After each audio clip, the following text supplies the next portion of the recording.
So, welcome to another session of International Cultural Passports Project. Today, our topic is heroes and monuments. I would like to start with a short video prepared by my partner, Mentor Kovasi.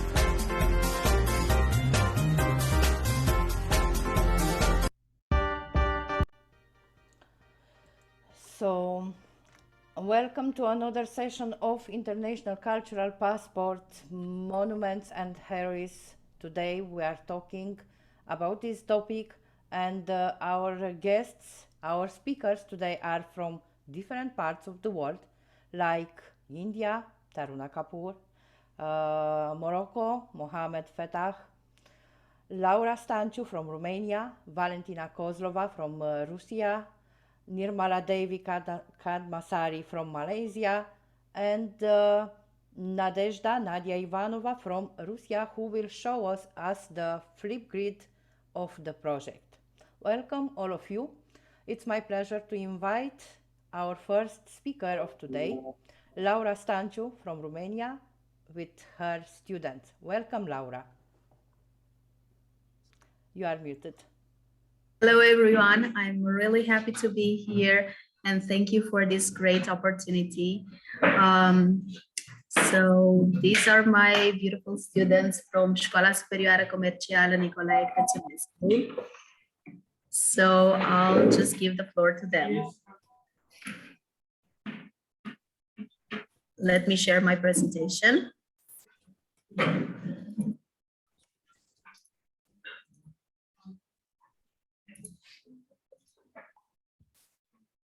Is it visible? Are the slides moving? Yeah, great. Yeah. Okay. Hello, we are the students from Școala Superioară Comercială Nicolae Crăciunescu from Bucharest, Romania, and this is our presentation. These are some pictures from our beautiful country. Welcome to Romania. Romania is a country located at the crossroad of Central, Western, and Southeastern Europe. It borders Bulgaria from the south, Ukraine from the north, Hungary from the west, Serbia from the southwest, Moldova to the east, and the Black Sea to the southeast. It has a predominantly temperate continental climate and an area of 238,397 kilometers square, with a population of around 19 million. Romania is the 12th largest country in Europe and the 6th most populous member state of the European Union. Its capital and largest city is Bucharest, and other major urban areas include Iași, Cluj-Napoca, Timișoara, Constanța, Craiova, Brașov, și Galați. When people speak about Romania, they think about Grand Castle located in Transylvania, famous poets, people from our country, Nadia Comaneci, Gheorghe Hagi, Simona Halep. Laura, the slides are not moving. We can see only the first slide. It happens, don't worry. Maybe you can. Yes, and this is why I asked if the slides are moving. Are they moving now? We are on the 7th slide. No.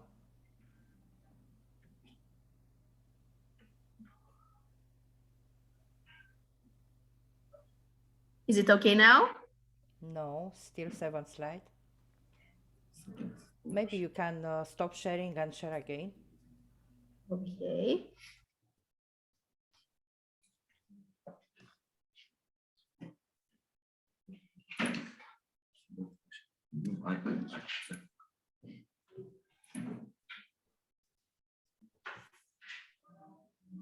Is it moving now? Yes. I think All right. we see the statue of Decebal. Yes, and is it moving now? Yes, the cross of nation. Okay, great. Thank you for telling me. So these were the first slides. Some pictures from Romania, where it is located, some famous sports people from our country, and Dracula's castle. Okay. The statue of Decebal. The statue of Dacian King Decebal is a 55 meters high statue located on the rocky bank of the Danube between the localities of Eșelnița and Dubova, near the town of Orșova. The statue represents Decebalus, the last king of Dacia, and is carved into a rock.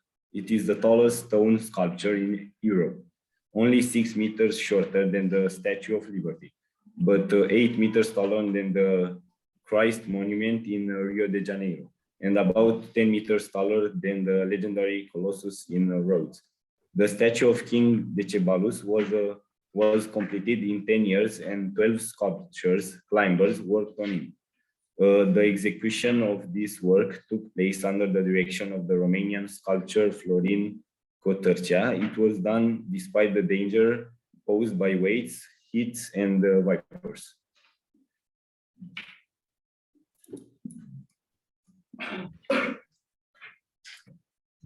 The largest and most valuable monument of Bușteni, unique in the country, is the cross of the nation's heroes who lost their lives on the battlefields for the unity and freedom of the nation.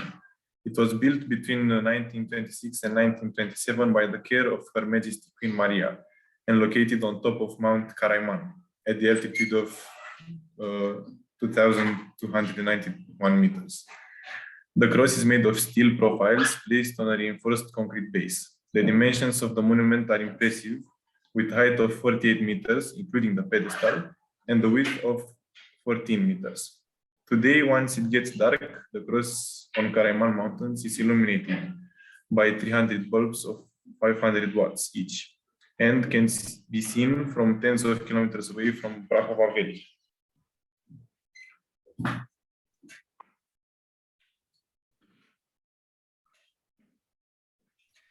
The triumphal monument is part of the Tropaeum Traiani, an archaeological complex consisting of the triumphal monument, the tomb behind it, and the memorial altar. Built in honor of Emperor Trajan in 106-109, as a tribute to the defeat of the coalition of Getovicians, Boers, and Sarmatians following the battles fought by the Romans with them in 002. The monumental memorial Tropaeum Traiani is a real source of information about events that ancient history of Romanian people. The complex is arranged in the form of a triangle. Its base being marked by the monument and the funerary mound, and at the top of the trophy is placed. The triumphal monument was built between the years 106 and 109, according to a project of Apollodorus of Damascus. It's a cylindrical construction with steps at the base, and the diameter is 40 meters. In the middle area, there are 54 images, which show the battles between the Romanians and the allies of the Dacian king. Above the core rises a conical roof, clad in stone scales, as well as a 6-meter high hexagonal plinth, which supported the trophy itself. A body clad in a classical armor with weapons of war carved in stone. On one of the faces of the pedestal, there is an inscription showing that the monument was dedicated to the god Mars, the Avenger, by Nerva Traian Augustus, emperor of and Caesar, the conqueror of the Germans and Dacians, son of the divine Nerva, high priest, the father of the country. The significance of the complex was noticed by Grigore Tocilescu, who showed that the monument's a birth certificate in stone of the Romanian people.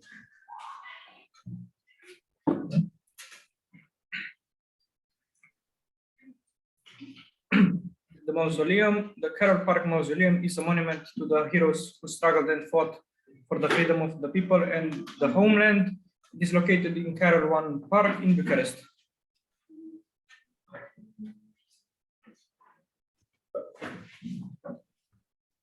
Mausoleum of Marașești. The Mausoleum of Marașești is a memorial site in Romania, containing remains of 5,073 Romanian soldiers and officers killed in the First World War, and it dedicated to the commemoration of the Battle of Marașești and Romanian army members who were killed during World War I. The memorial took architects George Cristinel and Constantin Pomponiu 15 years to build and was unveiled on 18 September 1938 by King Carol II.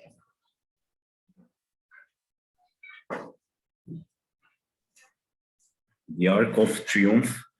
In the northern part of Bucharest, in the middle of the busiest intersections on the city, stand the Arc of Triumph, Arcul de Triunf. The monument reminds passers-by of the Romanian army's victory in the First World War and the Great Union of 1918, one of the most important events in Romania's history.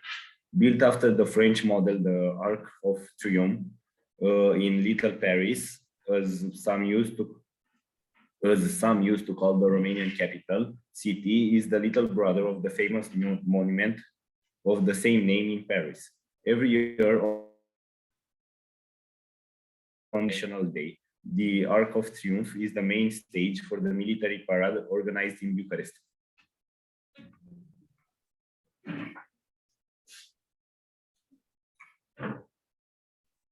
Constantin Brâncuș Monumental Complex. The three sculptural components of the ensemble from Târgu Jiu, the Table of Silence, the Kissing Gate, and the Endless Column, are arranged on the same axis oriented from west to east, with a length of 1,275 meters. The Table of Silence, worked in limestone, represents the table before the battle in which the combatants are to participate. Time is captured in the hourglasses chairs that measure it. The gate of the kiss represents the gate through which the transition to another life is made. The reason for the kiss, present on the pillars of the gate, could also be interpreted as the eyes looking inwards.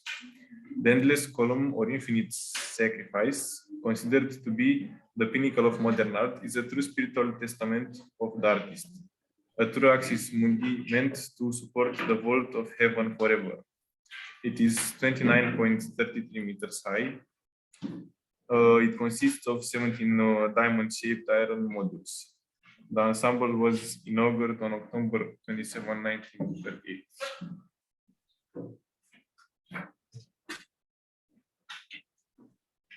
This is the Romanian capital, Bucharest, and this is the Palace of Parliament. The Palace of Parliament, also known as the Republic's House, or People's House, or People's Palace, is the seat of the Parliament of Romania, located atop Dealul Spirii in Bucharest, the municipal building in the world. Here are some pictures with Unirii Square, the Palace of Parliament, at day and at night. The name of our school is Școala Superioară Comercială Nicolae Crețulescu. It is a commercial high school situated in the center of Bucharest, the capital of Romania.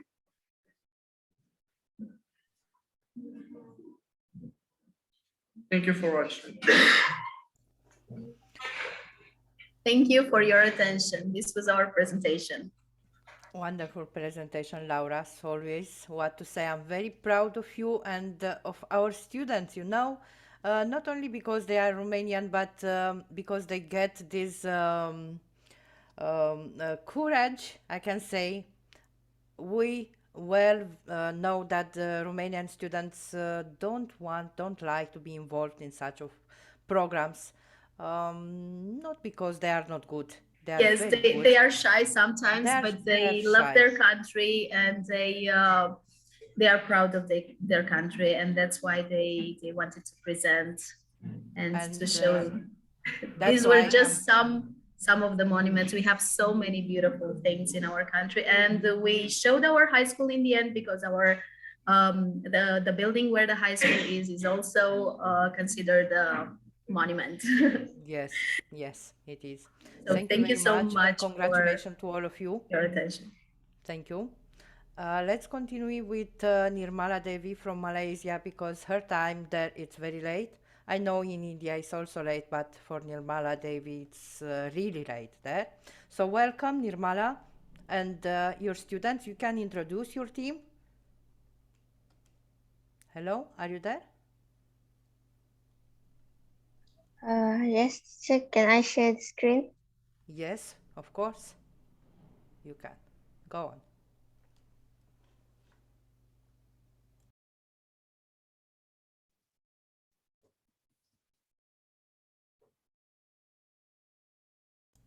So Good from morning. Romania, let's move to Malaysia. Welcome. Good morning, good afternoon, and good evening. I am Wafa Fizana binti Rahmat, the team leader for our team. First of all, I would like to thank IIU for organizing this ICP project. Our educator is Madam Nirmala Devi Kandasamy, an educator from SK St. Patrick, Malaysia. Let me introduce you to our team members, which are Wafa Rizana, Azalia Hesa, Irene Putri Adila, and Nur Irene Danisha.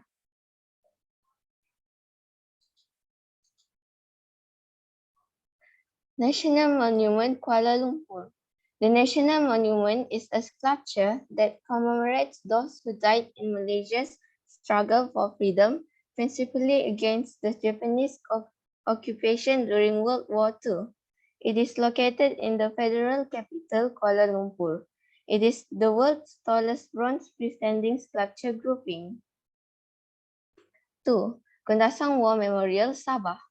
The Kundasang War Memorial is a memorial located in Kundasang in the Malaysian state of Sabah, which is dedicated to the suffering and sacrifice of the native population of Sabah who died in the Sandakan POW camp during their death marches to Ranau. 3. Sandakan Memorial Park, Sabah. The Sandakan Memorial Park is a memorial site built in the former grounds of the former Sandakan camp in the Malaysian state of Sabah.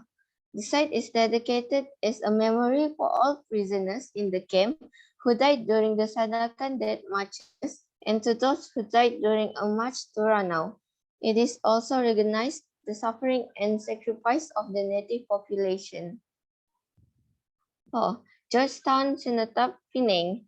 The cenotaph, also known as Penang War Memorial, is a cenotaph located at the Esplanade in Georgetown, Penang, Malaysia. The site of the cenotaph is situated at the shoreline of the Esplanade at Jalan Tun Syed, Sheh Barokah. That's all from me. Thank you. Now I would like to pass this presentation to my friend Azalia Hesa.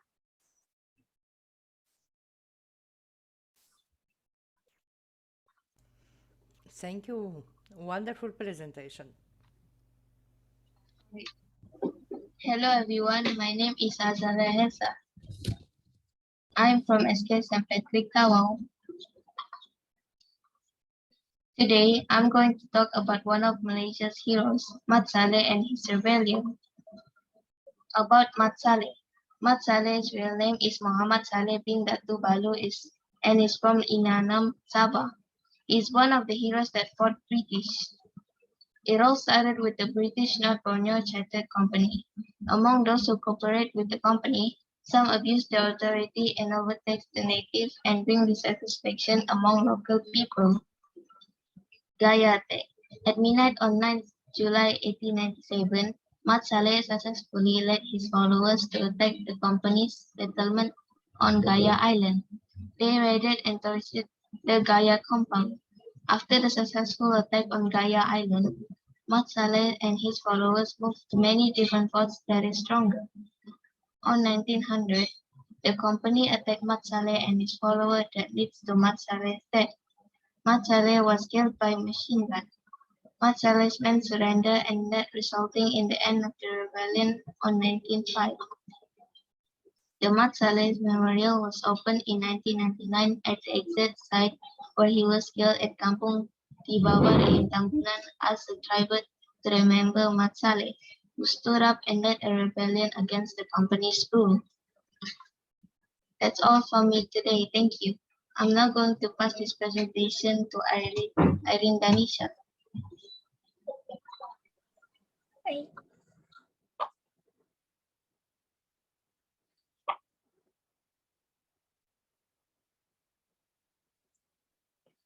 Hello everyone, my name is Nur Irene Danisha. I'm from SK St. Patrick. Today I'm going to present monuments of Malaysia. 1. National Palace, Kuala Lumpur. The Malaysian equivalent to Buckingham Palace, the King's Palace, attracts thousands of visitors with its golden domes and Islamic-style architecture.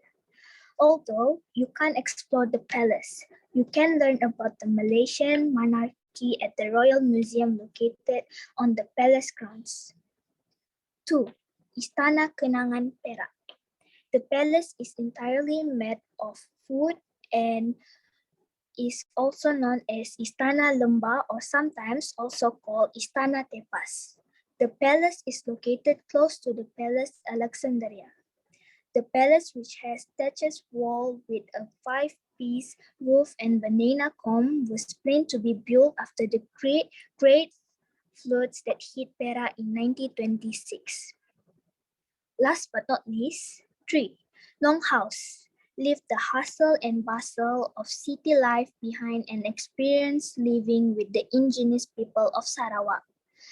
Replace hot hotel showers with cool and refreshing rivers deep.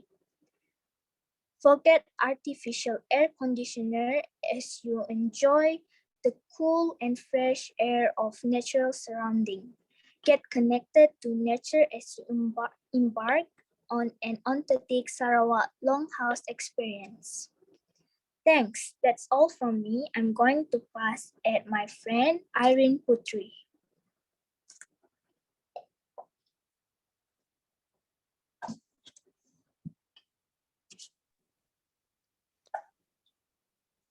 Hello, thank you Irene Danisha. Hello, my name is Irene Putri Adila.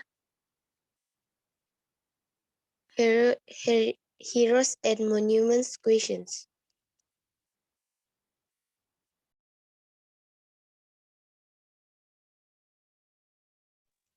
Where is the Sandakan Memorial Park located? A. Sabah, B. Sarawak, C. Penang, and D. Kuala Lumpur. There is a quiz, so please reply in the chat box, or you can open your microphone. Who knows? You can write letters in the chat box. Someone wrote, yes. Yes, A? it's me. A? Maybe I'm wrong.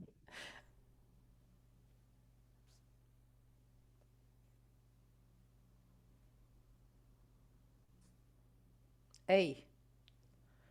The people said A. The answer is Sabah.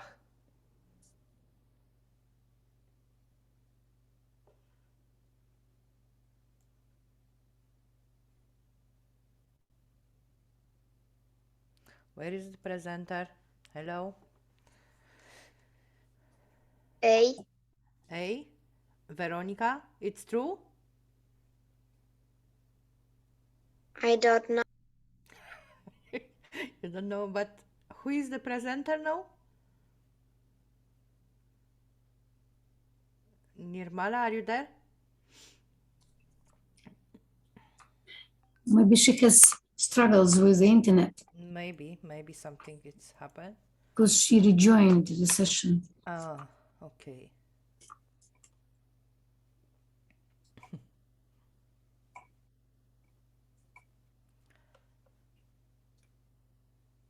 Anyone else who wants to reply to this You can question? move on. Who is the presenter? Excuse me.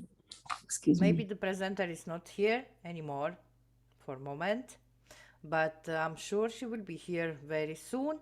So till the girl will be back, let's move to from Malaysia to where do you want to travel now?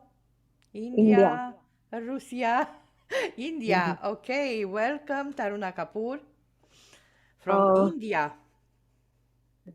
Thank you so much, IIU and Corina, for giving us this opportunity. And today I'm there with my three students, Shreya, Parisha, and Anushka. They would be presenting Indian heroes and monuments. Over to Shreya, you can share the presentation, child. Okay. Here we have one over here. Can you see the screen? Yes, we can.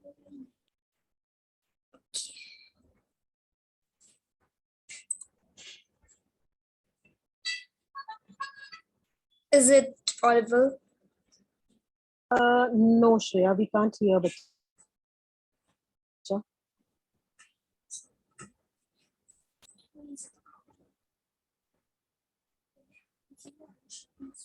So now, yes. everybody, this is me, Shreya Sharma from Global Interaction Club. Yeah. And today I'll be introducing you to two of the heroes. One is Bhagat Singh and the second one is Chandrasekhar Azad. So here, let me just tell you about Bhagat Singh first. So Bhagat Singh was convicted of the murder of June Saunders and Chanan Singh and hanged in March 1931, aged 23. He became a popular folk hero after his death. So let's see his story carefully. Bhagat Singh was born in Punjab, India on September 27, 1907, to a Sikh family deeply involved in political activities. He quit school at 13 to devote his life to Indian independence. He became involved in several violent demonstrations of political defiance and was arrested several times. Singh was found guilty of killing a British police officer and hanged on March 23, 1931. Now, let's talk about Chandrasekhar Azad. He was an revolutionary who organized and led a band of militant young during India's independence movement. On 27 February 1931, the CID head of the police at Allahabad, Sir J.R.H. Not over was tipped off by someone that Azad was at Alford Park and was having a talk with his companion Sukhdev Raj. On receiving it, Burver called on the Allahabad police to accompany him to the park to arrest him. Azad's old comrades Veer Bhadra Tiwari and Yashpal were also held responsible for tipping off two of the police constables. The police arrived at the park and surrounded it from all four sides. Azad hid behind a tree to save himself and began to fire from behind it. The police fired back along a long shootout, holding true to his pledge to always remain Azad, free, and never be captured alive. He shot himself on the head with his gun's last bullet. They both did a lot for our country. And not only these two, even all the freedom fighters of India did a lot to make our country free, and because of them only now we are free. So all the Indian people, all the Indians salute them and respect them a lot. Hello everyone, I am Parisha from India. And this video is about heroes and freedom fighters of India. As we all know, that freedom fighters played a very important role in the independence of the country. It is because of freedom fighters that we are able to independence from British rule. One of the freedom fighters was Lala Lajpat Rai, who was known as the Lion of Punjab. He was born on 28 January 1865. His father's name was Munshi Radhakrishna Azad and his mother's name was Gulab Devi. In Punjab, he supported the non-cooperation movement, and because of the lathi charge, he died on the scene of November 17th, 1928. With all the sacrifices and hard work he did for his country, he is still known as the Lion of Punjab. And his sacrifices inspired others to join the movement of independence. Defeat and failure are sometimes necessary steps of victory. This was spoken by Lala Lajpat Rai. Give me blood, I will give you freedom. Not anyone else. It was spoken by Subhash Chandra Bose. Born on 23 January 1897 and died on 18 August 1945, and was an Indian nationalist whose defense of British authority in India made him a hero among Indians. But his wartime alliances with Nazi Germany and fascist Japan left a legacy rich by authorism, anti-Semitism, and military failure. Hello everyone, I'm Anushka and I'm from Movement Interaction Club India. Today I'll be telling about the freedom fighters of India. One of them is Bipin Chandra Pal. Bipin Chandra Pal was a revolutionary born in 1858 during the biggest revolution against the British Army. He was a significant part of the Indian National Congress and encouraged the abandonment of foreign goods. He formed a trio with Lala Lajpat Rai and Bal Gangadhar Tilak to be known as Lal Bal Pal, where they executed several revolutionary activities. In this video, I'm going to tell you about Indian monuments. The Golden Temple, also known as Harmandir Sahib, is a Gurudwara located in the city of Amritsar, Punjab, in India. It is the preeminent spiritual site of Sikhism. The man-made pool on the site of the temple was completed by the fourth Sikh Guru, Guru Ramdas, in 1577. In 1604, Guru Arjan placed a copy of Adi Granth in Golden Temple. The Gurudwara was repeatedly rebuilt by the Sikhs after it became a target of persecution and was destroyed several times by the Mughals, political territories, and invading Afghan armies. The Red Fort or Lal Killa is a historic fort in Delhi, in India, that served as the main residence of the Mughal Emperor. Emperor Shah Jahan commissioned construction of the Red Fort on 12th May 1638 when he decided to shift his capital from Agra to Delhi. Originally red and white, its design is credited to architect Ustad Ahmed Lori, who also constructed the Taj Fort represents the peak in Mughal architecture under Shah Jahan and combines Persian palace architecture with Indian tradition. Now, I will tell you about India Gate and Qutub Minar. So first, let me tell you about India Gate. So, India Gate is a war memorial located astride the Rajpath on the eastern edge of the ceremonial axis of New Delhi, formerly called Kingsway. The foundation stone of India Gate was laid by His Royal Highness the Duke of Connaught in 1921, and it was designed by Edmund Lutyens. The monument was dedicated to the nation 10 years later and by Viceroy Lord Irwin. After independence, this war memorial was dedicated to the Indian Army's Tomb of Soldiers, and the names of the martyr soldiers are written over there.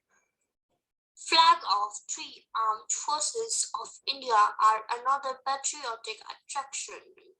It is 42 meters high and bears some resemblance to the Arc de Triomphe situated in Paris.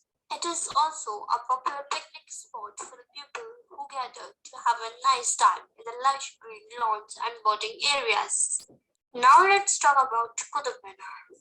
Qutub Minar is a towering 73-meter high tower built by Qutb Uddin Aibak in 1193. The tower was built to celebrate Muslim dominance in Delhi after the defeat of Delhi's last Hindu ruler. This tower is the highest tower in India, complete with 5 stories and projecting balconies. This is the tallest brick minar in the world. Before 1974, the general public was allowed to access the top of the minar, but on December 4, 1981, 45 people were killed in a stampede that followed an electricity failure that plunged the tower's staircase into darkness. Consequently, public access to the inside of the tower has been banned. The iron pillar in the Qutub Minar complex has been standing tall without rusting for over 2,000 years. That's wondrous. Fatehpur Sikri Fort, Agra. An architectural gem in red sandstone, Fatehpur Sikri Fort's credit goes to great Mughal Emperor Akbar. Some popular things to see within its wall premises include Buland Darwaja, Jama Masjid, Akbar's residence, Panch Mahal, Ibadat Khana, and famous courtyard Birbal's house. The lake on one side of the fort adds its to tranquil charm. Thank you. Akshardham Temple of New Delhi is also known as Swaminarayan Akshardham Temple. It is one of the largest Hindu temple complexes in India. It was officially inaugurated on 6 November 2005. Its history and facts reflects 10,000 years old India's culture, spirituality, and architecture. Has been made in the memory of Jyotirha Swaminarayan Bhagwan. The construction of Akshardham complex was completed in just 5 years. Akshardham temple comprises 200 sculptured stone figures of India's saints, monks, acharyas, and divine incarnations. It also consists 234 antique carved pillars, 9 ornate domes, Gajendra Pith, and 20,000 statues of divine figures of India. Akshardham is surrounded by Narayan Sarovar, which is a lake carries water from 151 lakes in India. There are 108 faces of cows placed along the lakes.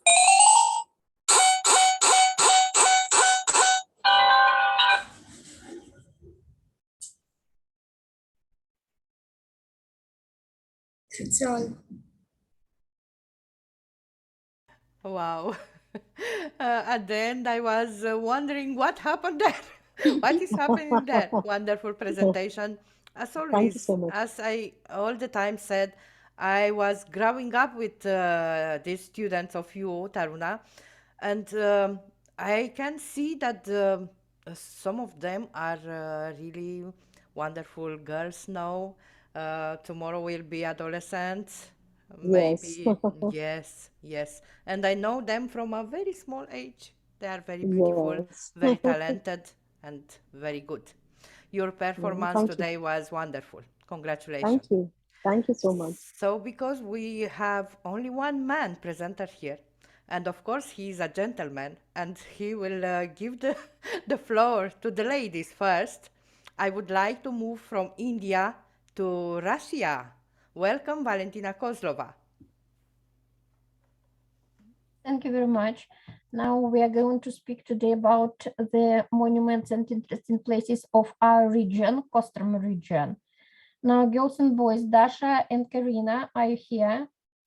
Now I will show you the presentation. Now, here. Karina, will you be so kind to begin? Karina, are you here? Karina? Karina, where are you?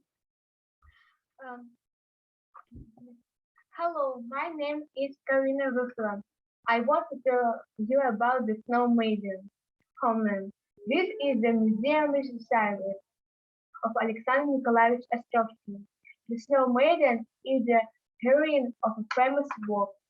She was able to survive only one winter, and then she melted over the fire. Near Kostroma, there is a museum Shulkova. Now tourists come to this estate. They want to see what the Snow Maiden's homeland looks like. There is a blue cave there. It is called the hair of the Snow Maiden. The water is never freezes. The resident of the Snow Maiden is located in the blue house. There is a creativity workshop there. I like not only to look at the work, but also to do something with my own hand. Children can leave their letter of the post office of the Snow Maiden. You can try to be the Snow Maiden put in her costume. Now, thank you, Karina. And now we are going to listen to Dasha. Just a minute. Dasha? Hello, my name is Dasha Karotina. I am 12 years old. More than 100 years there is a legend about the Kostroma dog. He lived in the town at the end of the 19th century in the fire station situated on the Ivan Susanin Square. His name was Bobka. He was a part of a fire brigade. He always was with the fire brigade and took tents and people out of fire. Bobka has been the local legend. Everyone has talked about his heroic death because he saved many children. There is a bronze monument of Bobka with a ball in the town. The ball is a piggy bank where you can put money for the animal support center. Thank you. Thank you, Dasha. And now, Nikita, are you here? Yes. Just a minute. Now, so it is your presentation. It is the interesting place in Kostroma. Do please, Nikita. Kostroma is an ancient Russian city where patriarchy and provincial slowness have been preserved to this day. On the brow of the city lies the seal of centuries. Here, every stone witnesses history, and if you listen closely, it will tell you a lot of interesting things. One of the legendary peoples dissolved in the abundance of ethnic groups that is situated in the Kostroma region, Berengay. Little remains of them in human memory, except for Berengay had a wooden Berengay Kotoy and a lot of residential and iconic places, named after the ocean people who lived here. You can see it in the Terem Berengay. It's a very interesting and magic place. Now, thank you. And now here is Veronica. Veronica, are you here? Yes. Just a minute. To please. The monument of Ivan Susanin by sculptor Lavinsky was put up in 1967. Ivan Susanin, the peasant from Kostroma region, became famous for his heroic action. In the winter of 1613, he saved Tsar Mikhail Romanov from Polish invaders by leading the enemy's troop deep into swampy forest. He was tortured and killed for not telling the way out of the forest. Now you can see the monument of Ivan Susanin on this slide. This slide shows you the tourist trap to the forest or to the place where Ivan Susanin was killed. There you can see a big stone that means the end. Now just a minute, something was wrong with the presentation. Now I can't see it now. Sorry.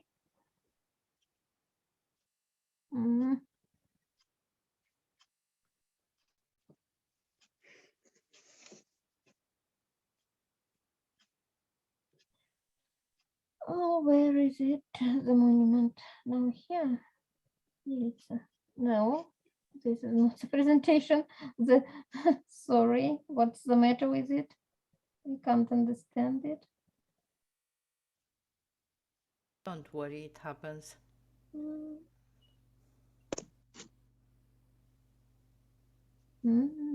It's very interesting for this monument because Ivan Susanin is a hero of our place, of our Kostroma region. Now there is a monument of Ivan Susanin here, and it is a very interesting way. Now here is a swamp where he was killed with the Polish invaders, and now it is a big stone at the beginning of this swamp. And here is, as Veronica has said, the monument in the center of Kostroma of Ivan Susanin. Now, thank you very much. That's all we want to say. Now, the children have chosen the most interesting places for them. Now, I was not against. That's very good. That because this is their project, yes. So is their choice, of course. We as teachers must support them every time, of course. Wonderful children, wonderful presentations, wonderful places you show us in Russia. Maybe in the future we will visit you. Who knows? Now Thank you very much for the presentation. Thank you, Valentina. Our region is very rich in different interesting places. Now, will you be so Yes, kind? I can see in the presentation. I can see. Wonderful. So from Russia, let's go to Morocco, to Mr. Mohamed Fettah. Welcome, Mohamed. It's the first time when he joined our project, but I hope it will be not the last time. No? Welcome. Hi, everyone. Thank you very much. And of course, it will not be the last time. Maybe the first for the best coming contributions in the future. Maybe today I'm here alone with myself, but in the next coming participations or projects, I will come with my students to share these nice work with you. I'm really very happy to discover more about Romania, to discover about Malaysia, India, Russia. So nice presentations and nice things to know. And of course, introduced by great students and great presenters. I'm very happy to see students really delivering their presentations in this way. Tarona, really, you trained your kids on delivering great presentations, as well for students from Malaysia and Romania and India, and also from Russia. So it's really very nice. Right. So once again, hello everyone. Just to introduce myself for everyone, I am Fettah Mohammed from Morocco. I'm a high school teacher in Al Qarawiyyin Public School in Fas City. And of course, the first thing to mention here is to thank the organizing committee for their invitation to participate in such international cultural passport projects, and also for their great efforts to make this project comes true. So I'm really happy to be here to introduce my own passport as well, to join such international journey with you today, which is undoubtedly expected to not only to promote a cross-cultural exchange between all the participants or the viewers of such international webinar, but also to make or to connect between them or between the world communities, to think global and make their differences or similarities a source of interesting and informative discussion about the world cultural heritage. So it's really very nice initiative. And in fact, providing this kind of international webinars where people from different countries talk about heroes and monuments in their countries is so beneficial for our students as future generation, because it minds their learning opportunities about their own cultural heritage and broaden their knowledge about the cultural heritage of others. And of course, as everybody knows, if you want to change the world, you must inspire the kids. And therefore, I hope that the choices made about the best heroes and monuments in this webinar would inspire them for a better future. So let me start from introducing my own country. So that's everyone, maybe those who don't know about Morocco may have an idea about where is it and so on.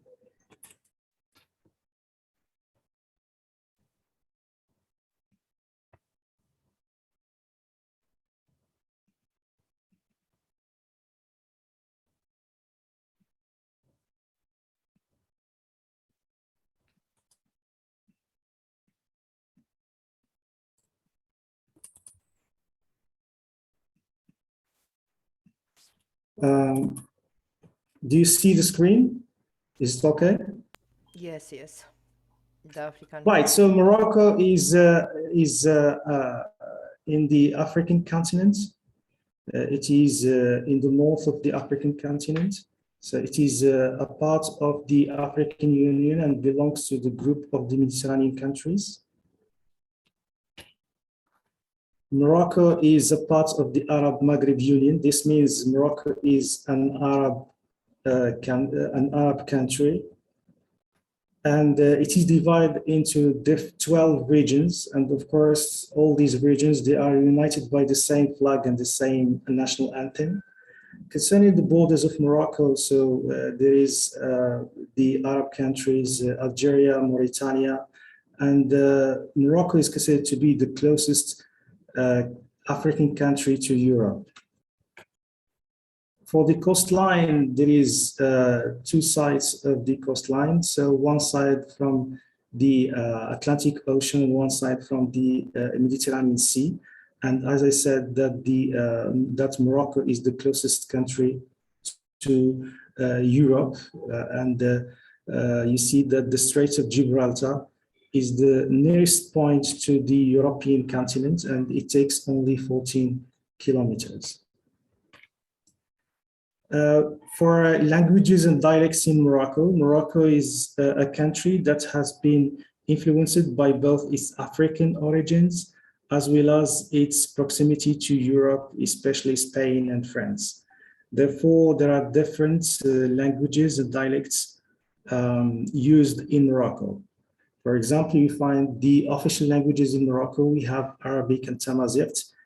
And for dialects, we have Susi, Rifian, Hassani, Darija, and other dialects. For the Moroccan ethnic groups, as you see in the picture, you see that people with having different skin colors. This means that people from different races. And among the most common races that we have in Morocco, we have Susi people, Amazigh people, Rifian people, Sahrawi people, and Arab people. Right, so let's start with monuments. The most famous monuments that that we have in our country. Let me start with my city, Fez city, where I was born and where I work recently. And Fez city is considered to be among the top 10 cities in Morocco. And the first historical monument to mention here is Al-Qarawiyyin Mosque or Al-Qarawiyyin University, which is considered to be one of the oldest universities in the world, where scholars, scientists, and people from different countries come to stay together, to do research, to teach, to learn, and so on. And as you see in the building, it is a mixture of rooms where you can have library, where there is a place of worship, and so on. So it's really a nice place and a nice building that is characterized by its special design and architecture. We have also other old schools, not only in Fez, but in Morocco, maybe in Africa. It's like Bou'nania School. So it is also one of the oldest schools that we have here in my city. There is also a Tarin school. And as you see that these schools, they are really characterized by their special architecture and design and so on. So it's really very interesting. Concerning Fez Teneres, it's a place in the old Medina of Fez city where you can find people who are preparing leather to be, and this leather is used to make different traditional clothes and ornaments and certain objects. So my city is also known by the production of this kind of objects and traditional clothes that are made from leather. There is Millah of Fez. It is a neighborhood, and most old cities in Morocco are known by this neighborhood because this neighborhood used to be a place where the Jews come to stay together. So they call this place or this neighborhood, they call it Millah neighborhood. So you can find this Millah neighborhood in different old cities in Morocco, including my city, Fez city. There is also Najari Museum. It used to be a hotel where merchants and businessmen from different countries in the world, they come to stay together or to take a rest before they continue the journey. So it was a hotel, but these days it becomes a museum where you can find the oldest kinds of wood materials, and you can find certain types of wood as well, and so on. So it's really a very nice museum to visit. There is also the Slah Museum, and this museum where you can find the oldest kind of weapons and materials used in wars and armed conflicts. Also in my city, so you can find different big gates. So you can find, for example, this one is Bab Boujloud. Bab Boujloud, when we say Bab means gate, so the gate of Boujloud. So big gates and well designed. The architecture is so special and so on. Like Bab Boujloud. We have also Bab Rasif. We have Bab Ftuh. We have Bab Shurfa. We have Bab Mahrouq. We have Bab Amr. We have Bab Sba'. We have Bab Riyafa. We have Bab Makina. We have Bab Tkakin. We have Bab Boujat. Bab Shams. Bab Smarin. Bab Madana. Bab Hadid. Bab Gisa. Right, so all these gates, can you imagine that all these gates, they exist just in one city? So because my city used to be surrounded by a big wall and big gates. So it's really very special.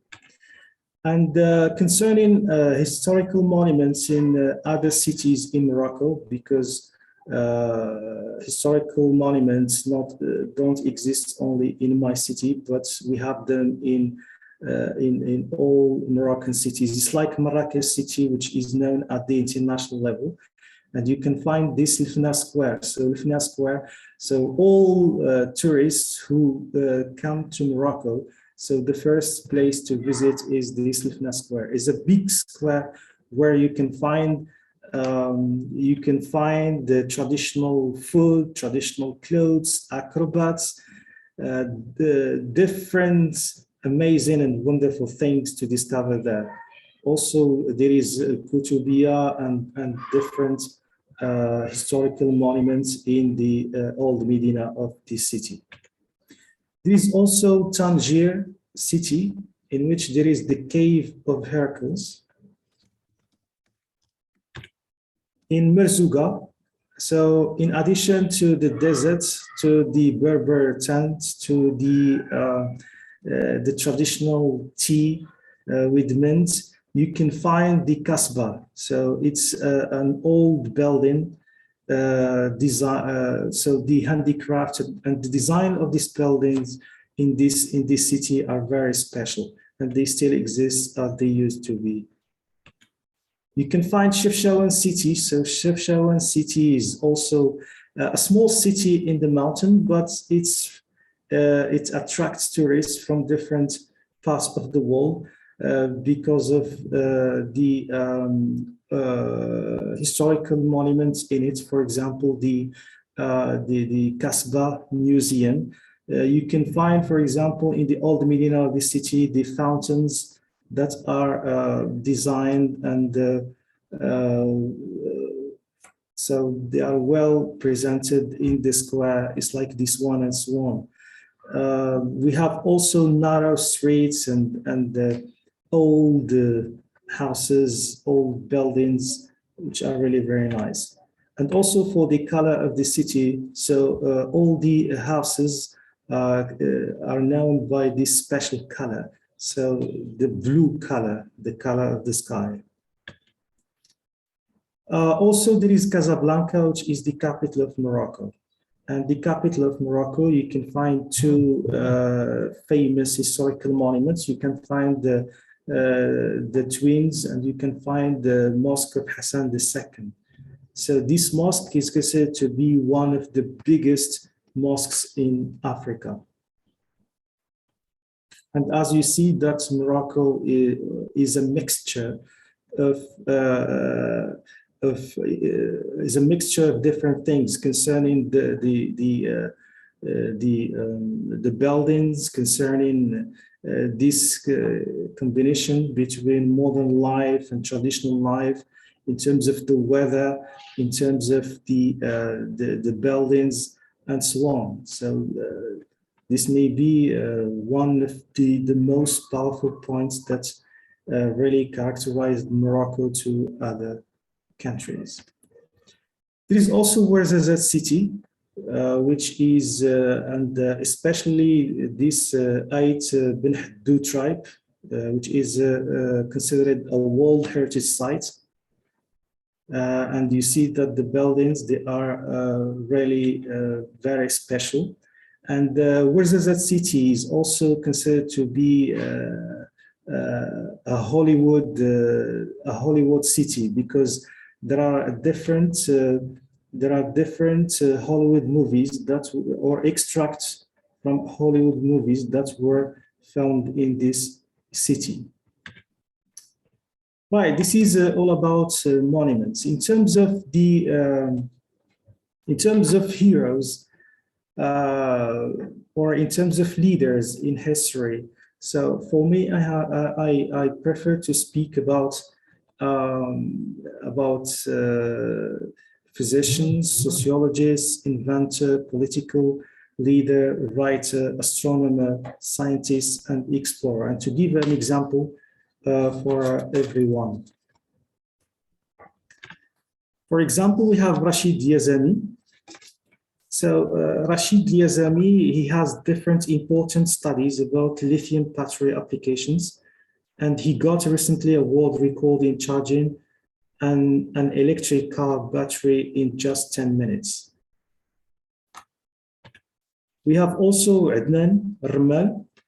He is a famous biologist who has done great achievements in developing the effectiveness of antibiotics, and he is the winner of the European Inventor Award of 2017. We have Abdullah Shkroun. This young Moroccan inventor achieved 37 patented inventions at the age of 31, and his inventions vary from private mechanics of vehicles to military and medical inventions.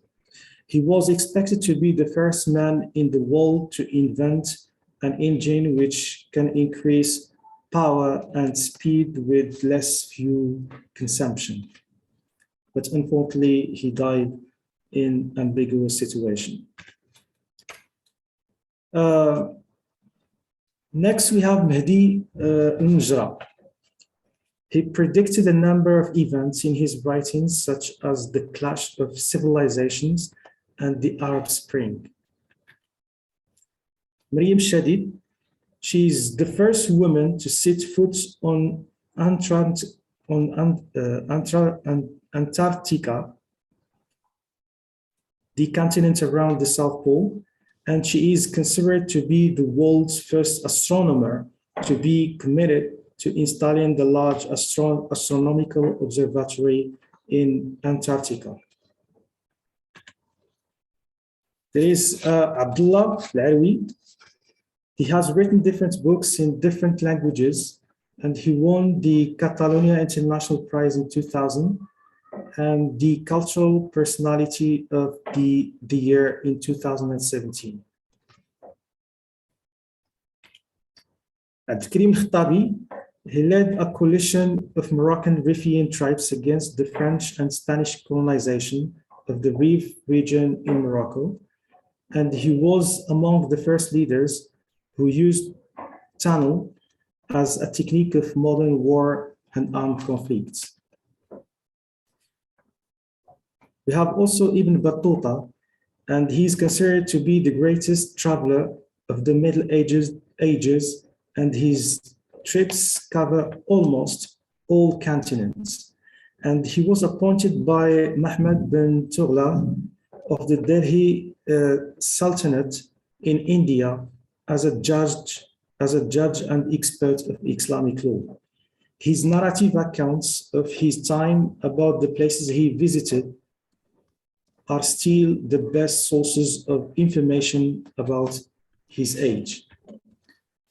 And something else to share with you is my experience with a group of schools from different countries about the same topic, which is leaders in history. And this activity was done within the scope of Connecting Classroom program, in which I am an international coordinator. So we agreed on a list of certain famous leaders in this country, in Morocco, in Ukraine, in Russia, in Serbia, in India.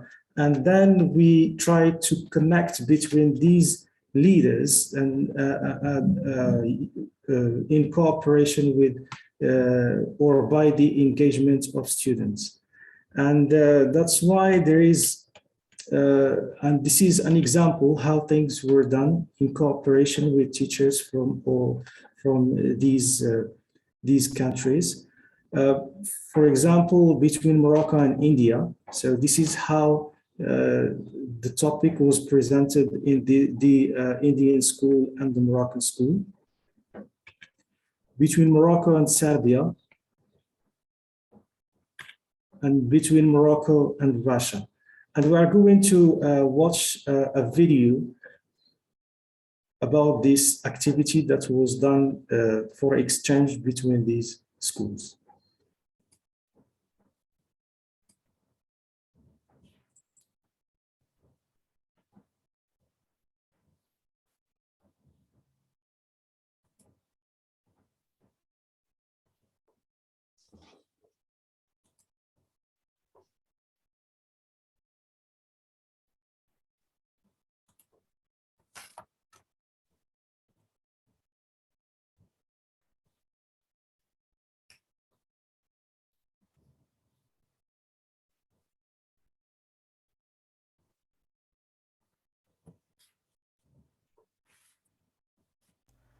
There is no sound, Mohammed.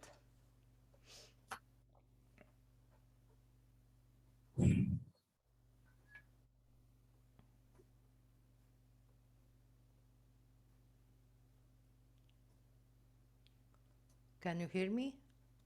The video has no sound.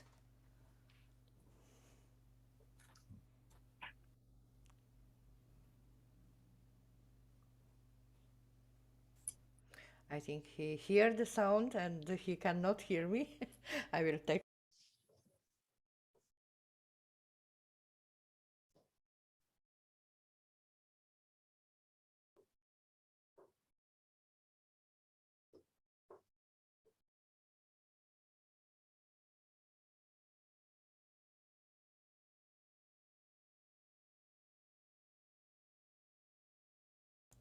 There was no sound from your side. Maybe you must share the sound as well. And you know, I'm also international coordinator for British Council projects. I was working with many schools like you. I will try to share it again in Please. order for the sound.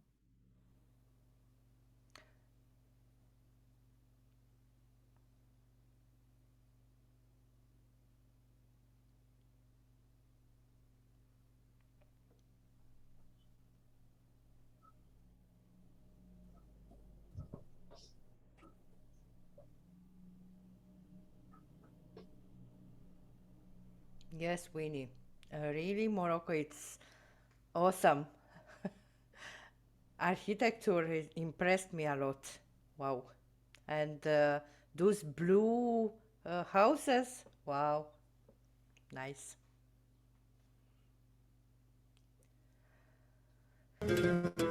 Yes, okay, now.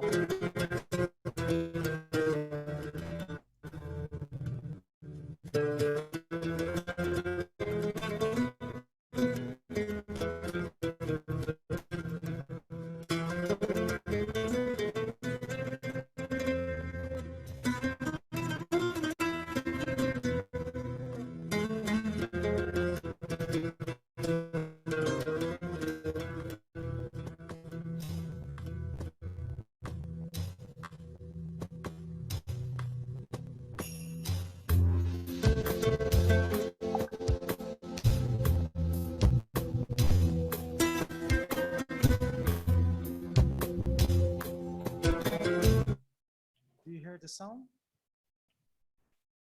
Yes, yes, go on.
Zota, Secrets of Galaxies and Amazing Discoveries. Yuri Zotov, an employment of the main astronomical observatory of the National Academy of the Sciences of Ukraine, together with his American college Trinity One, discovered the youngest galaxy in the universe. Early on, here selection was referred to his brother. This Yuri Zotov. This his assistant.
According to me, Ibn Battuta was very proactive. His eye for detail is evident in his travelogue, which makes it fun to read. His writings are a great source for everyone around the world to learn more about the 14th century world.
about Akbar with my children, no one at the moment. عبد الفتاح جلال محمد أكبر October 27 October 1604. Popularly known as Akbar means Akbar is Azam, and also as Akbar. Akbar succeeded his organism the intolerance. Shah Jahan, the master builder. Jahangir, the paragon of stability. Humayun, the luckiest leader. Akbar the Great. Babur, the first of the Mughals.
He was given the rank of Soviet Union hero.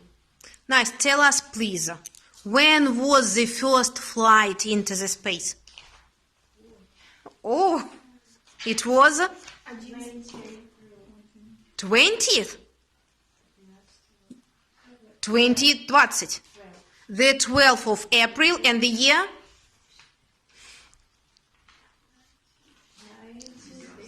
1961. So it was an exciting thing, yeah? Not only for our country, for the whole world. Yeah, it's true.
Wow. Right.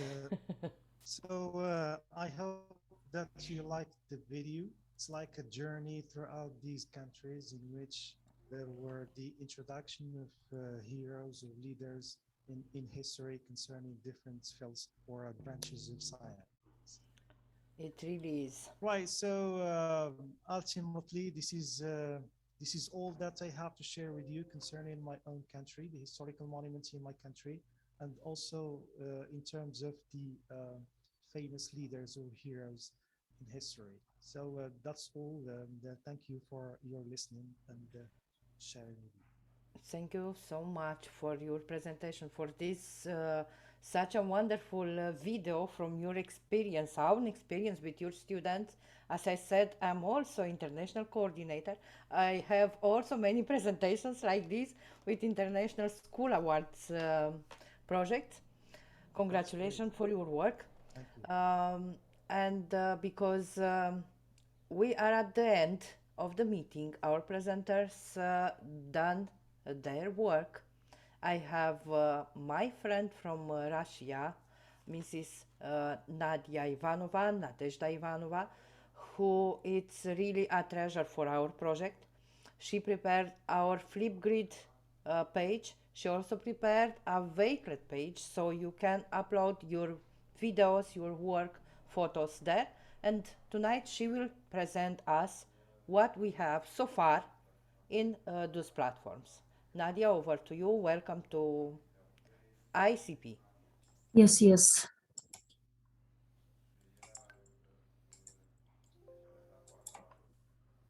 Dear friends, is the screen visible? Yes. Yes, it is. Okay, thank you. So, dear friends, so as we're supposed to create videos for some of the sessions, so here comes the Flipgrid group for you, for us, which is called the ICP, International Culture Passport Project. And right now it has got two groups. One is for topics, our monuments and our heroes. So we have got some recordings from Valentina from Russia. They have presented live, and I advised them to record their videos. And here are some videos from my students. Well, my students are not so good at video recording, and I have chosen only two videos which have got pictures just to show you some of the monuments of Krasnoyarsk Krai.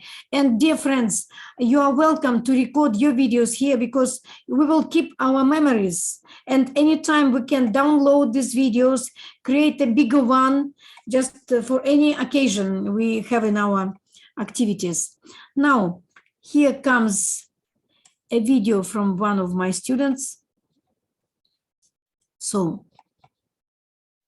just those ones which have got pictures. Hello, my dear friends. I'm Zinovkina Dasha. I'm student at secondary school number 5 in Krasnoyarsk, Russia. I'm going to talk about a monument located in my city. The monument is dedicated to Andrei Dubensky, a Veru, who founded the city of Krasnoyarsk on the bank of the Yenisei River in Sibir, Russia. The figure is made of bronze and the base in a granite monolith. The monument depicts Andrei Dubensky standing and pointing with his hand at the Yenisei. The monument was installed on August 30, 1997 on Pokrov Mountain, one of the highest mountains of Krasnoyarsk, not far from the medical university. I think it's one of the most beautiful monuments in my city. You can see it very well from the top of Pokrov Mountain. And here comes another one. This from St. Petersburg, the cultural capital of Russia.